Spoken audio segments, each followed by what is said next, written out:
Perfect. Perfect. Perfect.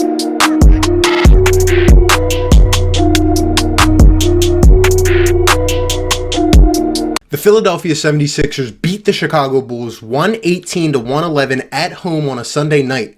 The Sixers moved to 33-21 on the season, now sitting at 5th in the Eastern Conference, and now are 24-2 at home on the season. Once again, we see the heroic efforts of Furkan Korkmaz again amassing 30 points in a given night off the bench. The Sixers played a pretty good game, even though it was close all the way up until the fourth quarter, I would say. This was a good win, but, you know, me being the realist that I am here on this channel, we speak facts on this channel. I give it how I see it. I still have questions about this team. I still have questions about how Brett Brown is running this team.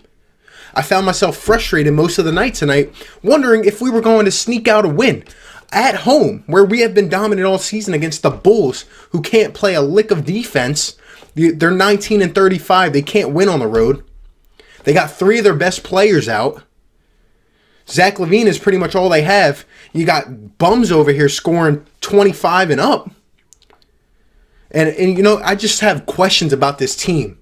I'm going to address some of the things that I'm confused about.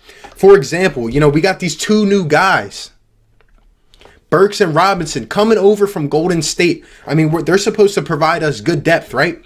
We're not supposed to see, you know, bums coming off the bench anymore. Burks gone. Jonah Bolden's gone.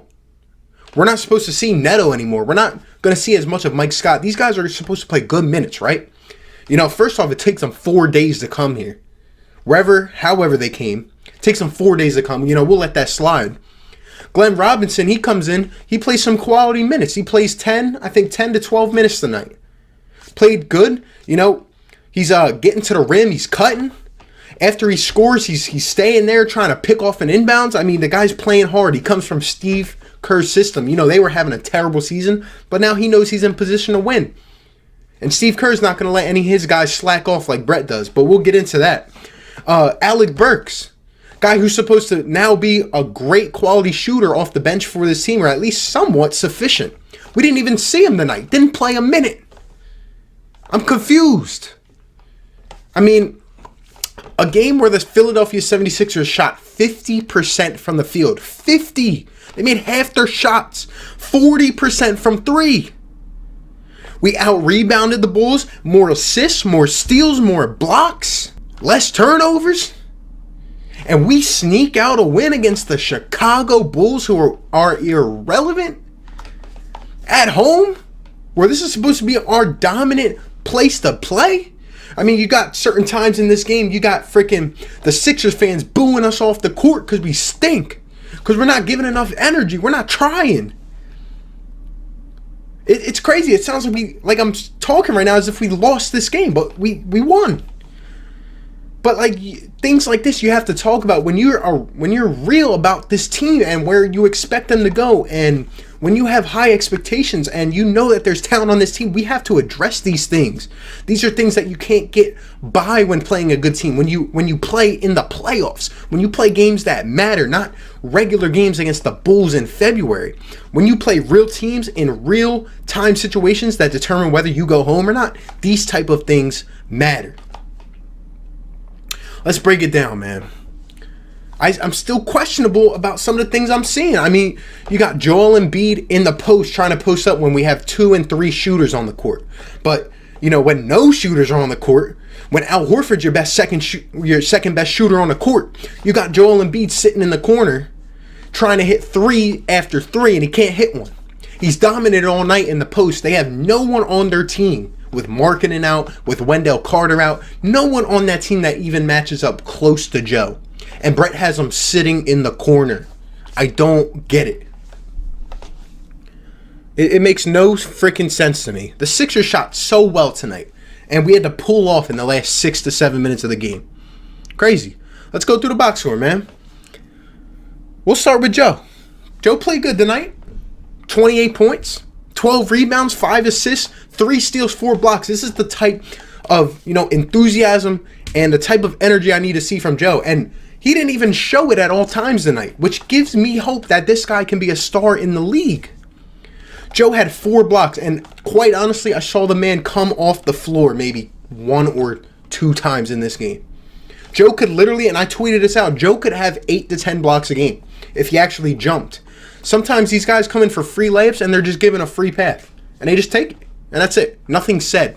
We still can't step up on screens. That's been a major issue this year, and I just continue to see it happen.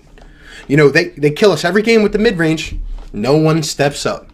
No one. I mean, Joe had a good game. 8 for 17 from the field is okay. This is actually a pretty interesting stat before I go through. It's crazy how every starter tonight for the Sixers, all 5 of them, had a minus in this game. Harris, -5. Milton, a -7. Embiid, -1. Horford, -1. Simmons, -2. Every starter had a minus, and every guy on the bench had a plus. Isn't that crazy? Isn't that crazy? That's got to tell you something right there. Like, you might think the Sixers dominate tonight. No, they didn't. But look, Embiid went 11 for 14 from the free throw line. You take away those, man, 16, 17 average points. That's it. He should have had 50 tonight. Like I said, you got Luke Kornet guarding him. We'll get into him in a second. He's actually putting up bucks tonight. Who is Luke Kornet? And we got Joe sitting in the corner. Unbelievable. Joe played all right tonight. In 31 minutes, I mean, did what he had to do. The next guy I want to get into is actually from the bench, Korkmaz. Should have went first with him, but, you know, we got to give him some credit. They said he was the second Sixer since 1970 to come off the bench in consecutive games and score over 30 points. J.J. Redick did it in 2018. Korkmaz, you know, I kind of talked about him a little bit, saying that he was inconsistent. I saw that Korkmaz is shooting 47% at home from three-point range. And on the road, he's shooting 33%. 14 percentage difference. Furkan Korkmaz at home is unbelievable. There were times in this game, I mean, you saw the Sixers trying to get him the ball, but there has to be more movement. Sometimes I'm seeing Court trying to roll around screens, but it's like Brett's not even calling anything. No adjustments being made. Court did that on his own tonight. You know, he's got that nice little pump fake. He gets the defender, man, steps back, bang. But Korkmaz has been contributing for this team. These last couple games have been incredible. 34 last game is career high. 31 tonight, a plus 14. 12 for 17 from the field. 6 for 11 from deep. 5 rebounds, 2 assists, and 3 steals. The guy was all over the place tonight. It was like just like last game. Every time you saw that guy with the ball coming out of his hands, and they actually started to double team Furkan. I was actually laughing at myself. Furkan Korkmaz getting double teamed. Every time the ball came out of that guy's hands, it was like, you knew it was going in. Guy was on fire. I still think Brett didn't even play him as much as he should have. Even though Furkan had 32 minutes, I saw a big stretch after halftime until late in the fourth, maybe like mid-fourth actually, start of the fourth, when I thought Korkmaz should have been in playing. But that's just my opinion. But great game for Furkan. He really anchored this team, put us on his back. Without Furkan, we don't win these last 2 games. It's been unbelievable off the bench. Unbelievable. The guy's actually 22 years old. A lot of people think he's older. He's 22. Sky's the potential for this freaking kid, man. If he can keep getting better, we saw it from last year to this year, this kid improved his whole game. Furkan's been great, man, and he's just the one guy that just keeps getting better. I'm excited to watch him going forward. Matisse Thybulle only played 18 minutes, 2 for 5, a plus 5. It was all right. Obviously his shot hasn't been on since he came back from injury, but you know he's still a presence on the defensive side of the ball. The rest of the guys on the bench, I mean, that's why I'm talking about them. They didn't really do too much. Glenn Robinson, like I said, plus 11 in 12 minutes. 10 points off the bench. Wanted to see him more. Guy came in, he was all over the court, having an impact, cutting. He was into the game. Like I said, in Steve Kerr's system, you can't jog around the court like that. See, Steve Kerr will let you know. Brett lets these guys do whatever they want. There's no discipline. I hope Glenn doesn't see how this team operates and fall like kind of into that trap. Because the way that he plays is how everyone should play. If Brett's not going to tell you, there should be some intrinsic motivation. And Glenn is playing like he has all year for the Warriors. Even though they've been the worst team, He comes every night to play. And he came here and he's continued it. I liked how he played tonight. I'm excited to see more of him going forward. Wish we would have saw Alec Burks too. Mike Scott, plus 12 off the bench. He only went 1 for 4 with 2 points. Richardson, only 3 points off the bench. Nothing crazy. He's still rehabbing that injury. I'm glad we didn't see Raul Neto tonight. Looks like we're finally moving away from him. Thank you. Norvell Pell didn't play tonight. And that was pretty much the bench. Korkmaz really, once again, anchored that team off the bench. Korkmaz was unbelievable. Like I said, drawing double teams. Furkan, drawing double teams. We look at Ben Simmons. We'll go back to the starting line. We talked about Embiid. We'll talk about Simmons, man. 19 points, 6 for 13, had a triple-double, 10 rebounds, 10 assists, 4 steals. He was all over the place as well. But it's crazy to me, and I don't know if I'm just the only one that notices this, but Ben turns it on when he wants to. I swear to you, every time Joel Embiid exits the game, the next possession, Ben Simmons will take the ball and drive full head of steam to the rim, and every time it's a bucket. No one will stop this guy. I'm telling you, 23 years old, the kid can literally do anything except shoot the ball. When he shoots the ball, or at least when they start to keep him honest from outside, there's no telling what we can do. But I just see a different Ben Simmons when Joe is in the game, honestly. He doesn't take the aggressive route. He'll drive in, but he'll pass it out. Or when he comes down the court, he'll give it to Joe and he'll get out of the way. Simmons played well tonight. If, say, Embiid didn't play this game, I could see Simmons going for over 30 in this game. 13 assists, 12 rebounds. He plays different when Embiid is in the game. And it's just something we've talked about and we're going to continue to talk about. But, like, from what I saw from Simmons tonight, he played good. There were times, especially on the defensive side of the ball, I've been saying that he stepped it up all season. Ben Simmons is an old defender. He can guard 1 through 5, any position. And on offense, you can put him in the low post. You can have him handling the ball. The guy can do so freaking much for a team. I just still think there's there's stuff missing obviously besides the jump shot. There's just key situations and Ben Simmons has too much IQ, so it kind of gets glanced over, I mean.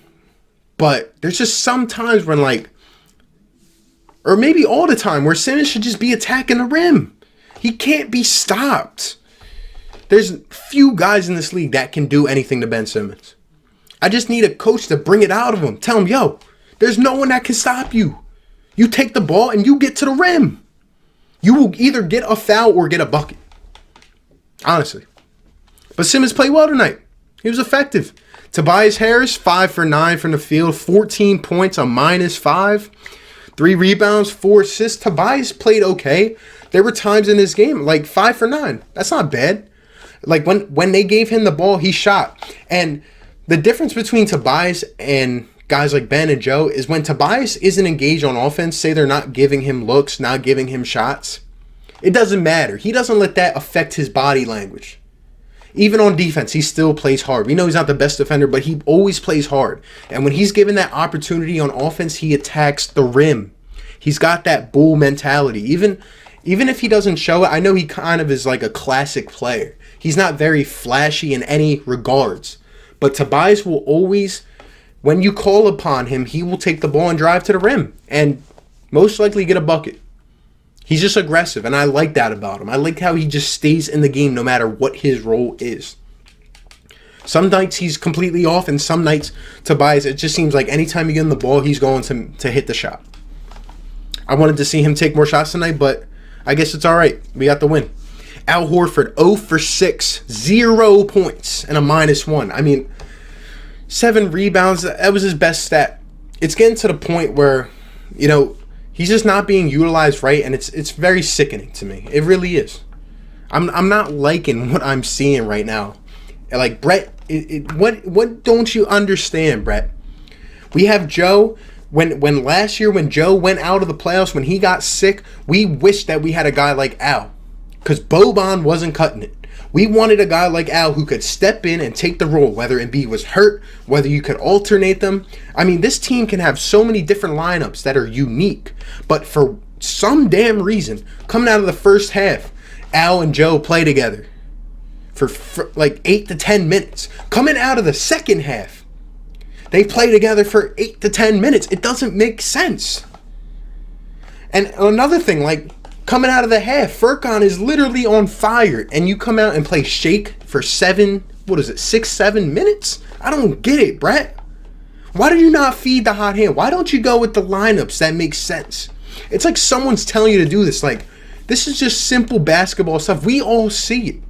You watch film, right? How do you not see this stuff? I don't get it.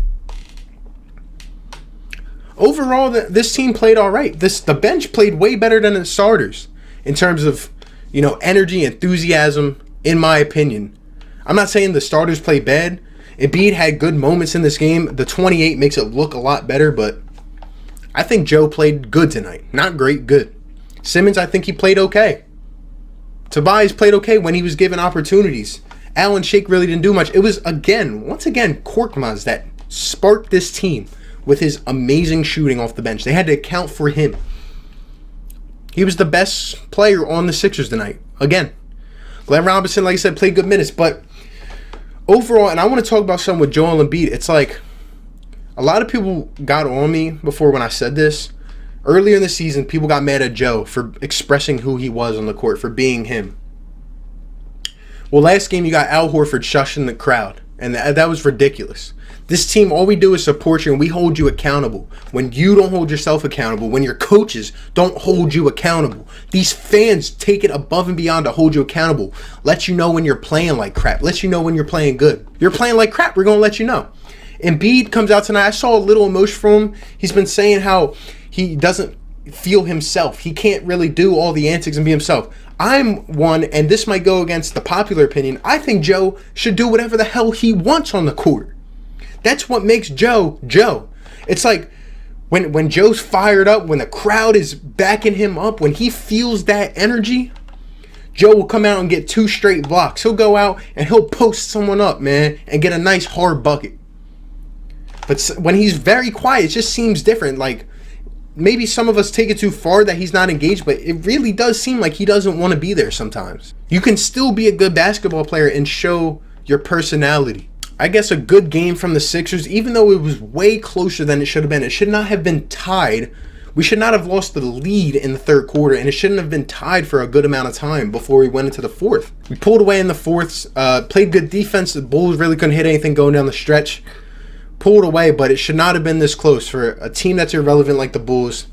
And the Sixers doing what we can. I mean, I feel like games like this, we got to blow them out. I got to see improvements. I want to see Alec Burks next game. I want to see Robinson for some more extended minutes. Don't tell me, because they just came over. No, Robinson played. He looked fine.